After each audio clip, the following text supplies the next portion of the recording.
before we begin, thank you very much to Shade for joining the Patreon campaign. Thank you very much for the support. Thank you very much for helping me to continue all of these ridiculous uploads I do every single day. And thank you everyone for doing so. You are the reason I can keep doing this. I keep saying that because it continues to be true. It will never not be true. Let us begin today. So I noticed something with the Q&A this month. So when it comes to like how I title and thumbnail the Q&As, it always comes down to what question did I get asked the most? What category, what section, what characters, etc. However, in the last one, it seemed very predominantly I had a lot of Insecticon questions. So I kind of felt like that was familiar, so I did a little search before I named the episode, and I looked, oh, not only have I already named a Q&A after the Insecticons, it was only a few months ago.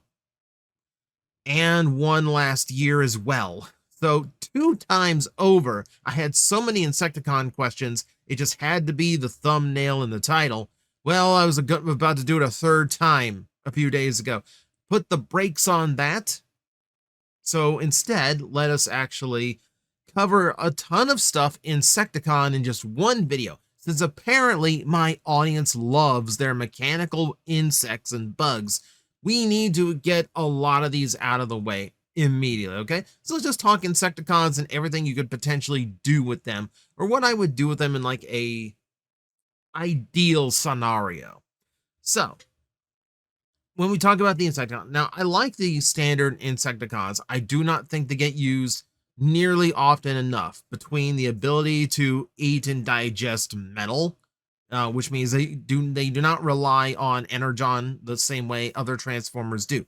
That makes them potentially threatening, especially on a situation like Cybertron, where energon is low, but the metal is very, very high.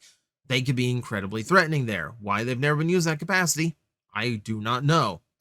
But they also come with energy manipulation aspects. They come with the ability, like Bombshell has the ability to take over other robots' minds.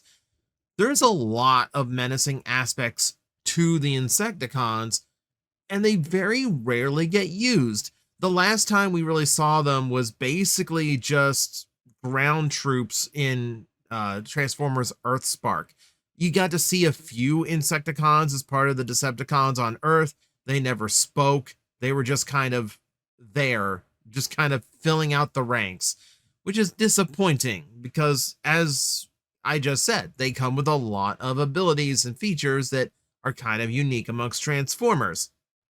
So the one that's the most well-known is the cloning ability, right? So Insecticons can duplicate themselves as long as they have the energon to do so. And as said, as long as they can munch metal, they can keep their energy pretty high, which means the clones keep coming. This would be a perfect application for any Transformer video game or a live-action Bay movie where, they really like hordes of Decepticons for Autobots to tear through and look cool.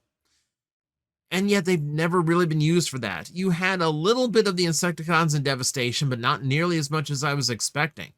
We got the ground troops and like the Seeker Elites or whatever, repaints of Ramjet and, of all things, Runabout and Runbuck.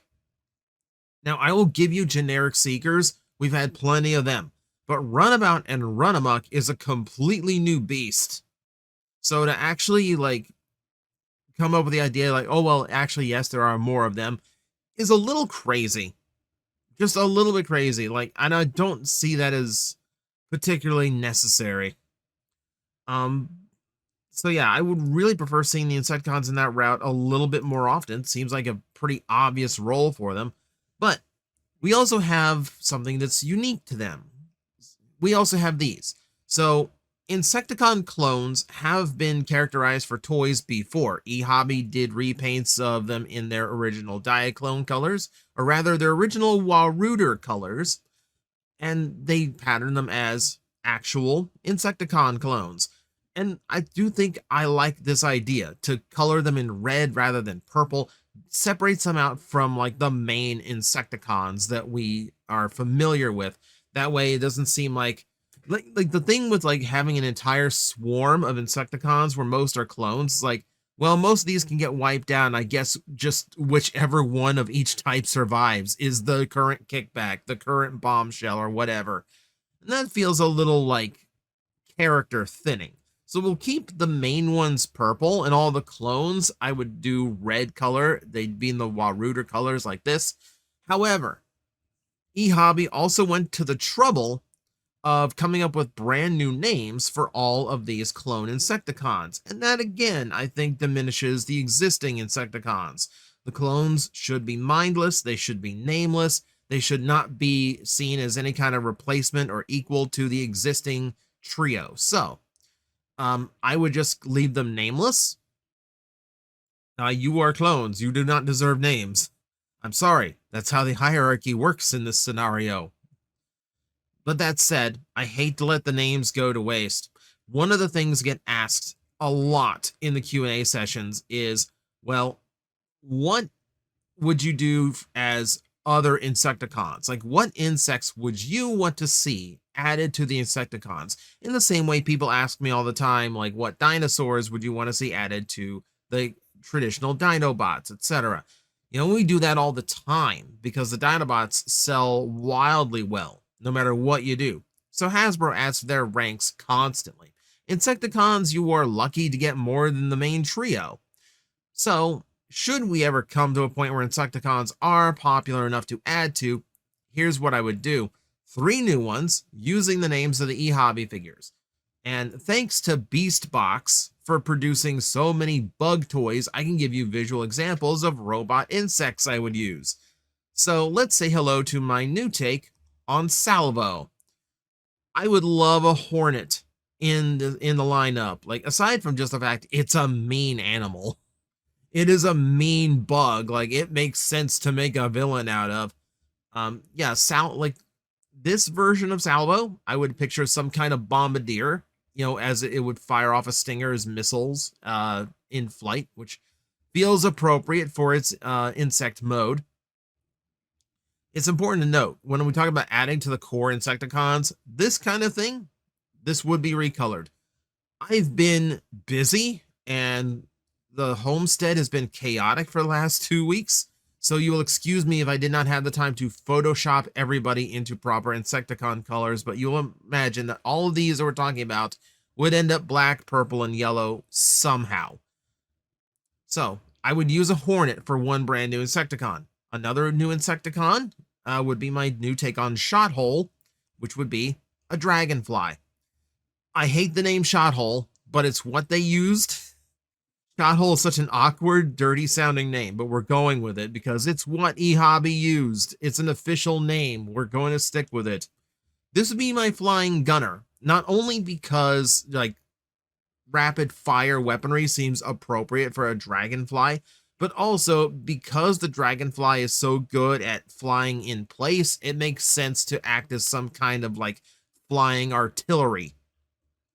And really, like, Insecticons do lack both of these things. Like, long distance warfare is not the Insecticons' approach. They have guns in robot mode, yeah, but you know, generally they seem to be more close-up combatants. So I'm trying to fight that a little bit, give them a little bit of aerial offense, as well as just some range options as well. And that leaves the third as Zap Trap, and this is going to be a mantis. Yes, the foremost Scyther collector wants a mantis Insecticon. Shock. I know. And speaking of shock, that is the gimmick I would be going with, is like a character who is electrically inclined, good at trapping their robotic enemies with electrical traps, but also delivering it themselves with these, you know, high-powered pincers that it, and like arm blades that it has. I just love a mantis, just to be fair here. And yeah, I would absolutely love to see this done at some point. I mean, it's one of those like insects, just such a unique shape and such like an iconic kind of bug that it's weird to me that we never seen it added to the Insecticons in any way, shape, or form. It's just kind of there. You know, in Beast Wars, that was it. That was the only one we got. So yeah, this would be my trapper, my ambush expert, as it were. Now, these would be your typical cloning Insecticons, but I wanted to go one step further. I wanted to go one step further because even though we have all of these Insecticon clones, they don't necessarily feel like drone level. And a lot of insects focus on drones, you know. So I thought to myself, well, how would I use a drone insect in the Insecticons? And what would I use? And the obvious answer is an ant. So in this case, I have named them slivers, which sounds a little bit creepy. Magic the Gathering players hate that word, by the way. I'm sorry for anyone that got triggered. However, I like the idea of a group of Insecticons that are never seen transforming. They just act as drones and just like whatever the Insecticons need them to do, below even what their own clones would do. So this is like menial labor set up for what the main Insecticons want to do, far more disposable than even the clones are. And again, no robot mode whatsoever. So you see the hierarchy that I'm kind of creating as we go. And we're going to expand on that. We're going to expand on that. More or less, I just need ants in there somehow because it seems like a really major insect to completely leave off the Insecticon side of things. But it's nowhere near as cool as a hornet, a beetle, or even a grasshopper. So I feel like just in the realm of popularity hierarchy, I got to drop the ants all the way to the bottom if they're going to be included at all. Now, what about Deluxe Insecticons? Well, I don't really feel a need to add to them. I feel like I want to market them closer to like the Dinobots of the Insecticons. They're the heavies. They're the big bruisers, big hitters, and they're the ones who you go to when things get serious. Also, Venom here is supposed to be the leader of the Insecticons. If you take a look at all of their stats, he's one that comes in with the highest rank of 7.5, just barely beating out Kickback 7. So in that regard, we do have to include them because if we're going to do this, we need some kind of overall leadership for the team. And that would make the other Deluxe Insecticons similar to a high guard of sorts. The 3 elite insects that guard the leader at all times. In this sense, I would depict them as unable to clone, like the lower Insecticons can, but they don't need it. Similar to how the Dinobots do not need to combine in order to handle a combiner. They do not need numbers to take the advantage on the battlefield. That is their big ability. And the whole reason why you don't see like an uprising of the lower Insecticons is because of how powerful these 4 just happen to be. You cannot take command of this group by sheer number alone. That's how good I want them to be. That's why they're deluxe. So that's our elite guard. That is how I would use the Deluxe Insecticons. Now, I said I wouldn't add to them. I don't feel the need. However, there is room for doing similar things. So for instance, we have their original color schemes just kind of sitting there, never used for anything. And I feel like this would be a great way to include them. Maybe there is backstory where at one time they could produce clones, but for whatever reason, that ability is no longer theirs. Maybe the reason they're so powerful is because all of that ability they have of cloning these like duplicates that share their power level, maybe they just turn that inward and now that's just how powerful they are. They sacrifice pure strength over numbers. And that you could play into something else. You could play into like the origin story or something from the past. You could have a few surviving clones crop up and cause trouble. But we have color schemes that we could use for them, and I would love for them to actually go that route. Something else that was suggested was, what if they had something of like a general? Like, what if there's like a Insecticon above them all, or a member, or something else was a pseudo Insecticon member.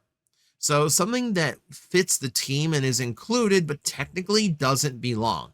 The example being that Swoop is part of the Dinobots, even though pteranodons are not dinosaurs. They are flying reptilians that existed around the same era of dinosaurs, but they are a completely different species and classification of animal. So we could do something similar to that as well.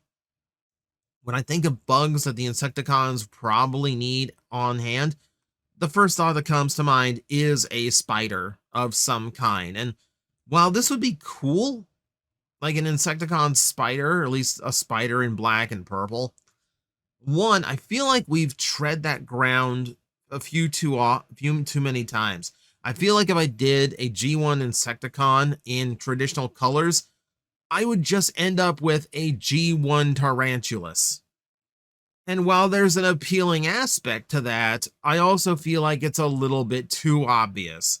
So we would go the other route. I would probably make it a scorpion, not only because it's a far more dangerous looking animal, but also because it's just a little bit more atypical in Transformers. We do have scorpions, obviously, but I would rather like avoid the obvious. I would rather avoid the existing ones to do this. Kinda. Because there was this thought of me like, well, why am I creating this like leader of the Insecticons and a high guard for him if I'm just going to institute some kind of general that's higher up than that, that's not technically an insect? And if I'm going to go ahead and use a scorpion for that role, why not go all the way to the top? You know, Scorponok City mode might end up being like the central hub of the Insecticons, their own personal hive, and imagine just like Scorponok landing on a battlefield and just thousands of Insecticons pour out of him. Oh, that'd be horrifying. And it kind of fits, right? Like he's even got the purple down already. I would love that. I would love that. Like, I love the idea of turning the Insecticons into Scorponok's personal, like, invasion army. If you're really going to make him a threat compared to other Decepticon leaders, that's a really, really good way of doing it, is to bring, like, some of the most powerful and versatile of the Decepticons under his direct command. And that would be every iteration of the Insecticons we have discussed here in this video. I think it all fits together really well. I would love to see something like that. Now, that said, there's one other aspect that we do need to cover. It's not something that's been asked, but because of existing material, we have an avenue. What would it take to make a good guy Insecticon? We have now had good guy Seekers. Thank you, Thundercracker. And a lot of other factions seem to have like that splinter rogue element. Thanks to RID 2015, we have Dinobots who became Decepticons, for instance. So what if we did the same thing with Insecticons? What would it take to make an Autobot Insecticon? So I went all the way back to the original Beatras line and the unreleased female robot that was going to be part of that toy line, who turns into a ladybug. Now, while I do think it is cool, and it would have been great if she came out as a Deluxe Insecticon, there's no way in me that I could ever see this as a Decepticon. A ladybug is just way too gentle and way too non-aggressive and just way too cute, right? Especially if you're going to market it as a female character. So Ladybug has to be the Autobot Insecticon.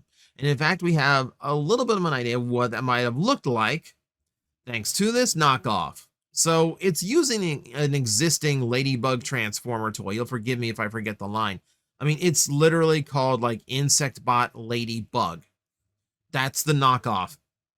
And yes, it is for some reason using Twin Twist's head. I don't know why. But it gives you an idea of like the visual difference an Autobot Insecticon would have over the traditional Decepticon ones. So it gives you a little bit of a baseline, something that we would go with. And yeah, I would love to see that too, both for covering the female side and the good guy side. So that is 20 minutes of Insecticon talk. Hopefully that covers anything that I could possibly cover when it comes to these robot bugs. I love my Insecticons. You will see more of them soon, as we are going to have the big bombshell restoration video, which is not going to be that big. We're literally just swapping some parts. But yeah, more Insecticon coverage to come as a result. So, with all that said, hopefully that covers everything. And we can put the Insecticons to bed for a little bit. So let me know what you think about some of the ideas in the comments below. And as always, I will see you next time.